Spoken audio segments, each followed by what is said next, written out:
님의 말씀입니다. 에스라 3장 8절에서 13절 말씀입니다.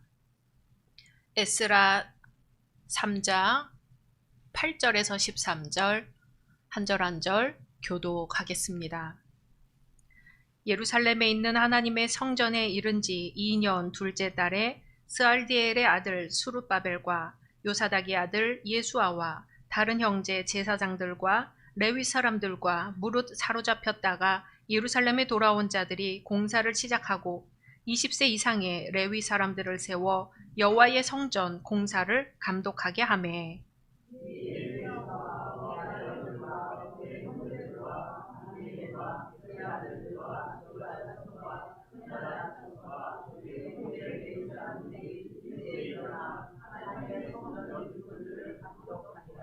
건축자가 여호와의 성전에 기초를 놓을 때에 제사장들은 예복을 입고 나팔을 들고 아삽 자손 레위 사람들은 재금을 들고 서서 이스라엘 왕 다윗의 규례대로 여호와를 찬송하되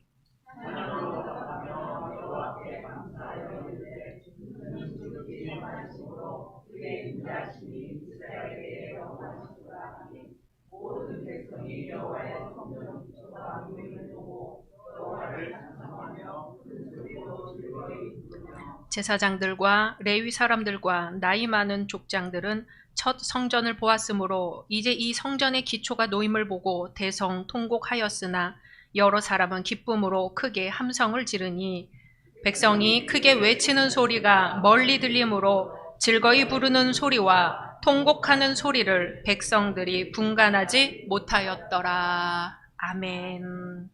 고린도전서 3장 16절 17절 말씀입니다.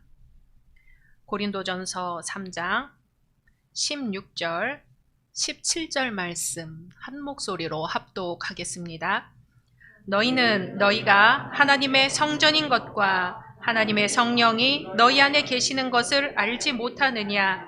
누구든지 하나님의 성전을 더럽히면 하나님이 그 사람을 멸하시리라. 하나님의 성전은 거룩하니 너희도 그러하니라. 아멘. 마태복음 7장 21절에서 27절 말씀입니다. 마태복음 7장 21절에서 27절 말씀까지 한 절 한 절 교독합니다. 나더러 주여 주여 하는 자마다 다 천국에 들어갈 것이 아니요 다만 하늘에 계신 내 아버지의 뜻대로 행하는 자라야 들어가리라.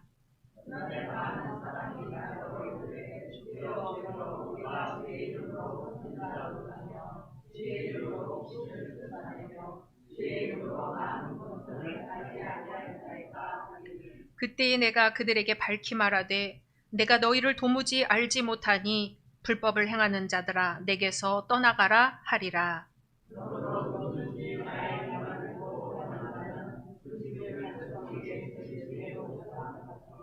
비가 내리고 창수가 나고 바람이 불어 그 집에 부딪히되 무너지지 아니하나니 이는 주추를 반석 위에 놓은 까닭이요.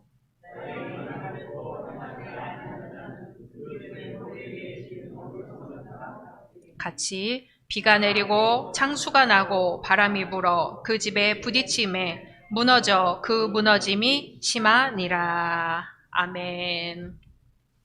오늘 함께 예배드리시는 현장의 모든 분들, 온라인상의 모든 분들을 주님의 이름으로 환영하고 축복합니다. 올해 받으신 약속의 말씀 함께 암송하겠습니다. 베드로전서 4장 10절 각각 은사를 받은 자 하나님이 여러 가지 받은 선을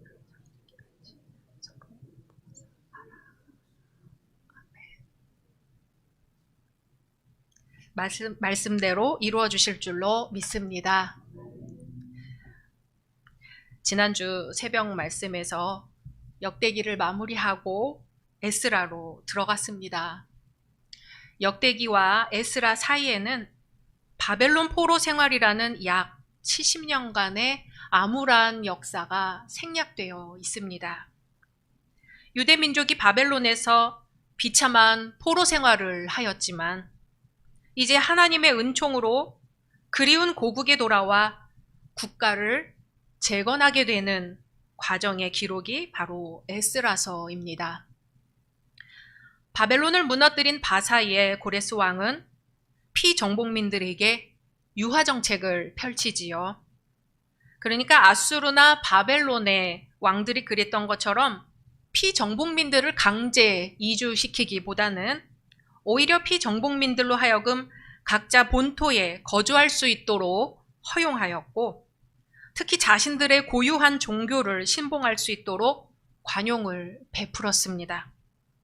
이러한 고레스의 조서에 의해 거의 70년간 바벨론에서 포로 생활을 하고 있던 유대인들도 1차, 2차에 걸쳐서 팔레스타인으로 귀환할 수 있는 길이 열렸습니다. 고레스의 유대인 귀환 조서에는 예루살렘 성전을 재건하라는 지시가 포함되어 있었는데요. 선지자 예레미야는 예루살렘 멸망 이전에 이미 그 기간이 70년에 이를 것이며 그 후에 다시 예루살렘으로 돌아오게 될 것이라고 예언한 바 있습니다. 이제 바사왕 고레스의 조서에 따라 유대 백성들이 성전을 재건하기 위해 예루살렘으로 귀환합니다. 제1차 포로 귀환입니다. 1차 포로 귀환은 아직 70년이 채 되지 않은 시간이었지요. 포로 생활을 드디어 정산하고 본토로 되돌아오게 되었습니다. 더욱이 예루살렘 성전마저 재건할 수 있게 된 것이죠.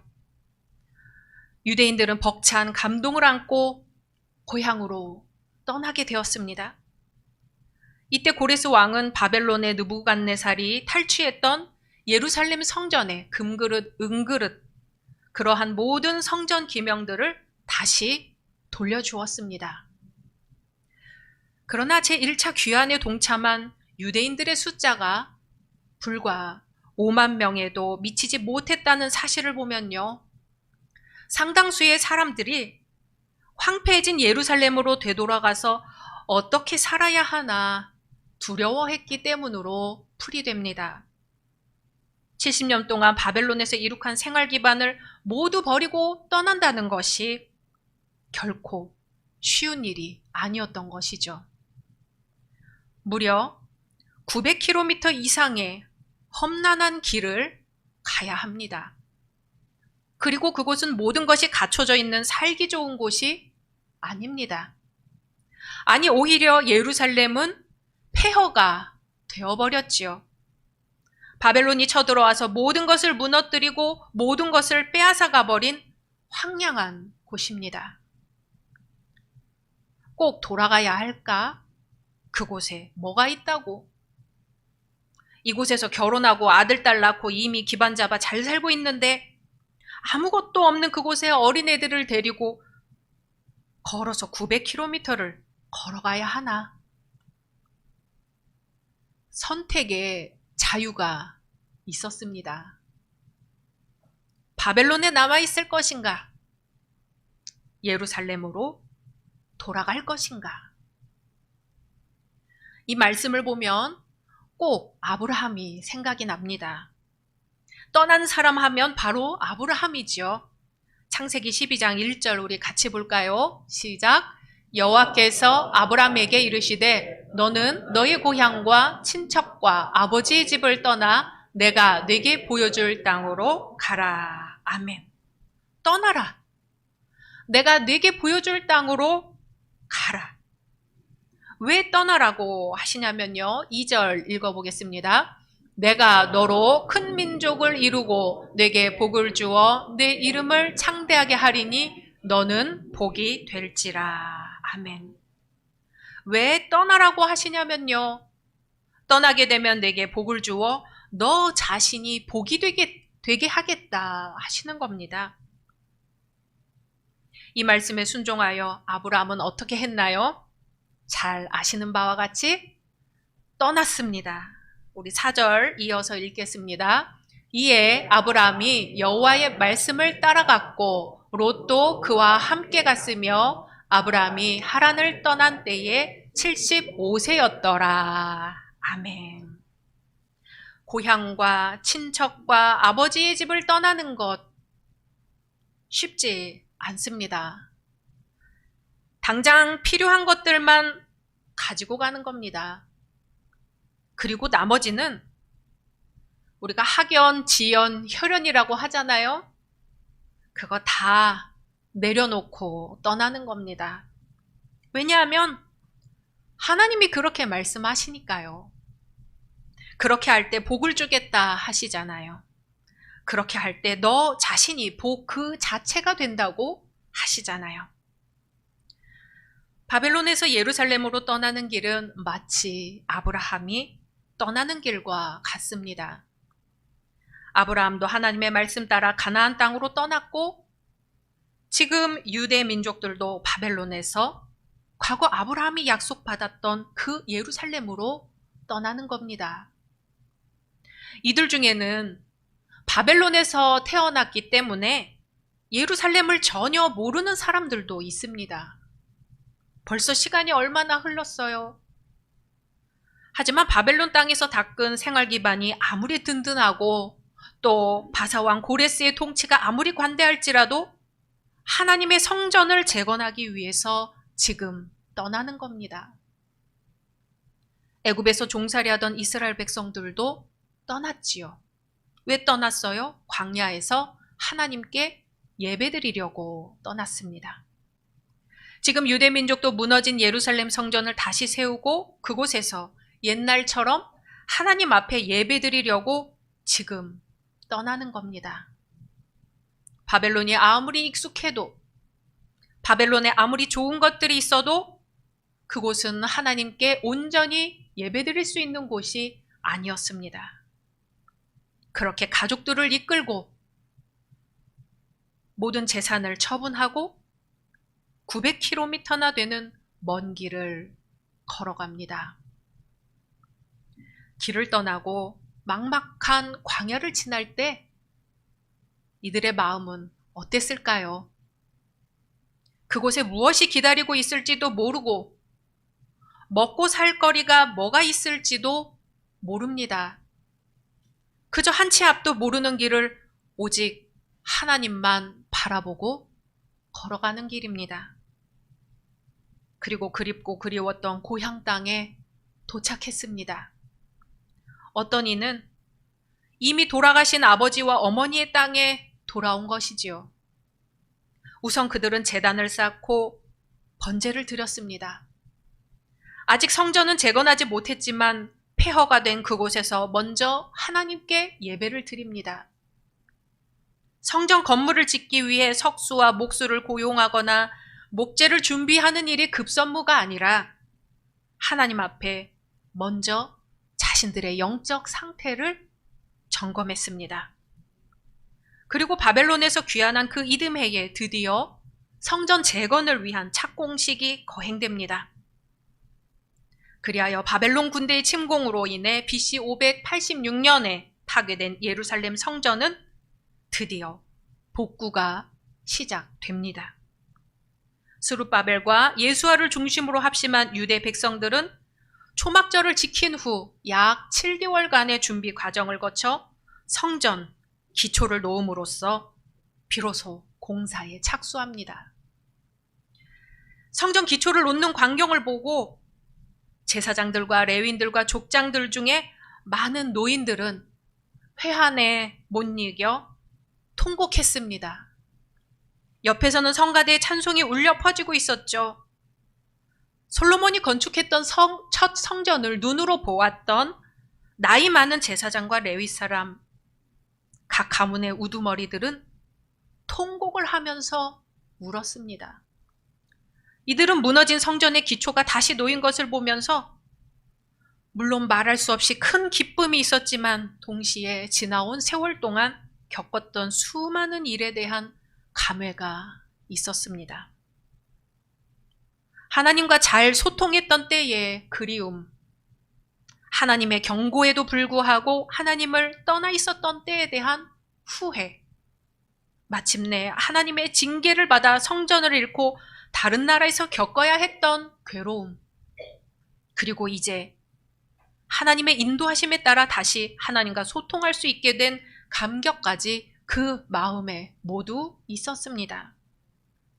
이것은 눈물과 통곡으로 표현되었지요. 그동안의 서러움이 그 눈물과 통곡 소리에 섞여서 나왔습니다. 2001년 2월인 것 같습니다. 제3차 남북 이산 가족 방문단 200명이 각각 서울과 평양에서 분단 반세기 만에 꿈에도 그리던 가족, 친지들과 만나 얼굴을 맞대고 기쁨의 눈물을 흘렸습니다. 고려항공편으로 서울에 도착한 북측 방문단 100명은 숙소에서 점심 식사를 한 뒤 상봉장에서 애타게 그리던 가족들을 만났죠. 정지용 시인의 아들 67세 구인 씨는 6.25 전쟁 때 헤어진 형님 73세 구관 씨를 부둥켜 안으며 회한의 눈물을 한꺼번에 쏟아냈고, 공훈예술가 정두명 씨는 노모 89세 김인순 씨에게 큰절을 올리며 서름에 겨워 한동안 말없이 흐느껴 울었습니다. 또 북한 피바다 가극 단장인 69세 김수조 씨도 조카 52세 복겸 씨를 끌어안고 눈시울을 붉혔고, 충남 출신의 66세 정종득 씨는 방문단 중 유일하게 남한에 사는 아버지 87세 정무희 씨를 만나는 기쁨을 누렸습니다. 평양 순안공항에 도착한 남측 이산가족 100명도 곧바로 숙소로 가서 점심 식사를 한 후 오후에 가족들을 상봉했습니다. 남측 방문단의 최고령자인 94세 이재배 씨는 북에 두고 온 아내 79세 김보겨 씨와 아들 창환, 딸 명실 순옥재를 만나 이제 와서 미안하다며 울먹였고, 85세 임재화 씨는 일사 후퇴 때 헤어진 큰딸 62세 선효 씨 등 4남매를 만나 다시는 헤어지지 말자며 부둥켜 안았습니다. 1차, 2차 상봉 때 못 만났다가 혹시 하고 기다렸더니 50년 만에 가족을 만났습니다. 6.25 전쟁으로 1000만 명의 이산 가족이 생겼다는데 생사를 확인할 수 없는 가족은 훨씬 더 많을 것입니다. 기쁘면 웃고 슬프면 우는 것이 자연스러운 일입니다마는 세상 일이란 것이 그렇게 단순하지만은 않지요. 기쁘면서 슬프고 슬프면서 기쁜 일들이 얽혀 있습니다. 너무나 기쁘면서도 동시에 그동안의 서름이 물밀듯이 터져나와 눈물이 흐르는 현상들이 우리에게 자주 있지요. 그 대표적인 것이 우리나라에서만 볼 수 있는 이산가족 상봉일 것입니다. 이런 장면과 비슷한 장면이 오늘 말씀입니다. 바벨론에 잡혀 있다가 돌아와 성전 재건을 시작했습니다. 성전에 기초를 놓았고 성전 봉헌 때처럼 성대한 잔치를 벌여 찬양이 울려 퍼지고 기뻐서 환호성을 지릅니다. 그런데 옛날 솔로몬 성전을 기억하는 그 노인들이 통곡하면서 우는 것이지요. 큰 소리로 환호하며 기뻐하는 사람들의 소리와 엉엉 우는 사람들의 울음소리가 뒤섞여서 멀리서 듣는 사람들 귀에 저게 무슨 소린가 하는 거죠. 하나님을 믿는 것은 떠나는 길입니다. 계속해서 떠납니다. 바벨론에서 예루살렘으로, 옛것에서 하나님이 보여주시는 곳으로 떠납니다. 세상적인 관점으로 볼 때 쉽고 좋은 길이 아닙니다. 자기 십자가를 지고 가야 하는 길인 것이죠. 가슴속에 깊이 깊이 묻어둔 서름, 괴로움이 겹겹이 쌓이는 길입니다. 승리하는 순간에 기쁨과 슬픔이 동시에 터져나올 수도 있는 길입니다. 긴 세월 타향에서 압박과 서름을 견디다 그나마 가진 것을 다 정리하고 힘든 길을 찾아 나선 후에야 겨우 하나님을 만나게 되는 것이 신앙의 길인지도 모릅니다. 그때 웃음과 울음이 뒤범벅된 모습으로 감동을 누릴 수 있다면 그것이야말로 신앙인이 누릴 수 있는 큰 축복이 될 것입니다. 성도는 매일매일 떠나는 사람들입니다. 바벨론에서 예루살렘으로 주님의 성전을 재건하기 위해 떠나는 사람들입니다. 오늘 주님은 사도 바울을 통해 말씀하십니다. 너희가 바로 하나님의 성전이다. 고린도전서 3장 16절 같이 읽어보겠습니다. 너희는 너희가 하나님의 성전인 것과 하나님의 성령이 너희 안에 계시는 것을 알지 못하느냐. 아멘. 우리 자신이 하나님의 성전입니다. 하나님의 성령이 우리 안에 계시기 때문에 우리가 하나님의 성전입니다. 그러니 하나님의 성전을 더럽히지 말아라. 하나님의 성전을 거룩하게 지켜라 하시는 거죠. 17절 이어서 읽습니다. 누구든지 하나님의 성전을 더럽히면 하나님이 그 사람을 멸하시리라. 하나님의 성전은 거룩하니 너희도 그러하니라. 아멘. 우리는 우리 생활에서 과연 나의 몸으로 하나님께 영광을 돌리고 있습니까? 나의 구체적인 삶에서 내 몸을 사용해서 내가 구체적으로 성전됨을 드러내고 있습니까? 성전된 우리의 몸으로 하나님의 영광을 드러내고 있습니까? 하나님의 성전을 더럽히면 하나님이 그 사람을 멸하시리라. 하나님의 성전은 거룩하니 너희도 그러하니라. 아멘. 셀리 맥페이그라는 생태 신학자이면서 여성 신학자는 이렇게 말합니다. 만약 하나님의 몸이 있다면 그것은 바로 이 지구다. 우리가 사는 이 땅을 하나님의 몸에 비유합니다. 물론 비유지요. 우리 인간들이 지금 하나님의 몸에 하고 있는 일들을 한번 보십시오. 하나님의 몸이 병들고 상처나고 찢기고 버려지고 있습니다. 꼭 예수님이 십자가에 달리실 때랑 같습니다. 채찍에 맞아 살이 뜯기고 피가 나고 가시에 찔리고 그것도 모자라 십자가에 못 박히셨습니다. 목이 마르지만 물을 마실 수 없고 상처가 났지만 싸매어질 수 없고 그저 저 십자가에서 고통에 몸부림치며 매달려 계실 수밖에 없었지요. 오늘날 인간들이 하나님의 몸에 2000년 전과 똑같은 짓을 하고 있단 말입니다. 제자라는 사람들은 모른 척하지요. 도망가지요. 예수님의 십자가 곁을 지키고 있었던 건 전혀 기대하지 않았던 여인들이었던 것처럼 오늘날 주님이 지신 생태적인 십자가 곁을 지키고 있는 것이 오늘 우리 성도들, 기독교인들인가 하는 겁니다. 우리 역시 못 본 척 하고 있지 않나요? 나는 저 사람을 모릅니다 하고 도망치고 있지 않나요? 새벽 달기 올 때 예수님을 모른다 부인했던 베드로를 주님이 바라보신 것처럼 지금 우리를 그 주님이 바라보고 계시다는 것을 지금 당장 깨달아야 합니다. 그날에 많은 사람이 나더러 이르되 주여 주여 우리가 주의 이름으로 선지자 노릇하며 주의 이름으로 귀신을 쫓아내며 주의 이름으로 많은 권능을 행하지 아니하였나이까 하리니 그때에 내가 그들에게 밝히 말하되 내가 너희를 도무지 알지 못하니 불법을 행하는 자들아 내게서 떠나가라 하리라. 아멘. 주님의 말씀을 듣고 행하는 자와 행하지 않는 자가 있다는 거예요. 마태복음 7장 24절 25절 읽습니다.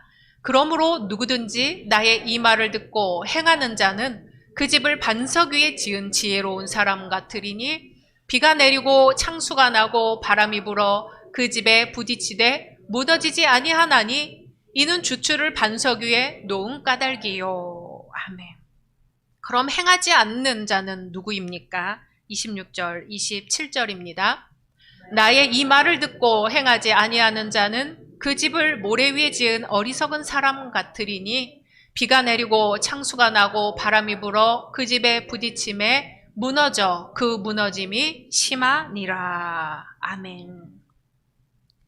말씀을 듣고 떠나는 자와 떠나지 않는 자가 있습니다. 말씀을 듣고 성전을 세우는 자와 세우지 않는 자가 있습니다. 말씀을 듣고 행하는 자와 행하지 않는 자가 있습니다. 우리의 발걸음은 지금 어디로 향하고 있습니까? 우리는 지금 우리 삶의 터를 어디에 두고 있을까요? 주님이 말씀하십니다. 너희가 만일 정의를 행하며 진리를 구하는 자를 한 사람이라도 찾으면 내가 이 성읍을 용서하리라. 아멘. 함께 침묵으로 기도하겠습니다.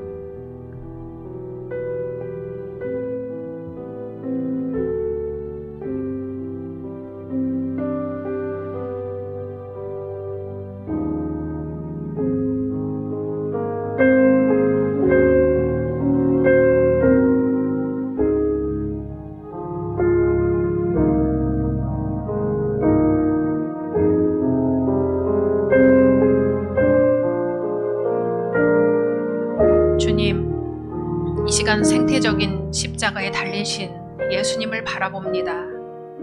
우리는 하나님의 복을 재앙으로 변질시켜 놓았습니다. 우리가 만든 재앙은 약자들에게 더욱 불평등하고 더욱 가혹합니다. 주님, 이 시간 참회하오니 우리 신앙인이 먼저 깨어나게 하소서. 주님, 이제 우리가 떠날 때에 용기를 주소서. 주님, 이제 우리가 우리 몸을 주님의 성전으로 구별하게 하소서. 주님, 이제 우리가 주의 말씀을 행할 때에 우리의 삶이 반석 위에 세워지게 하소서. 예수님의 이름으로 기도드립니다. 아멘.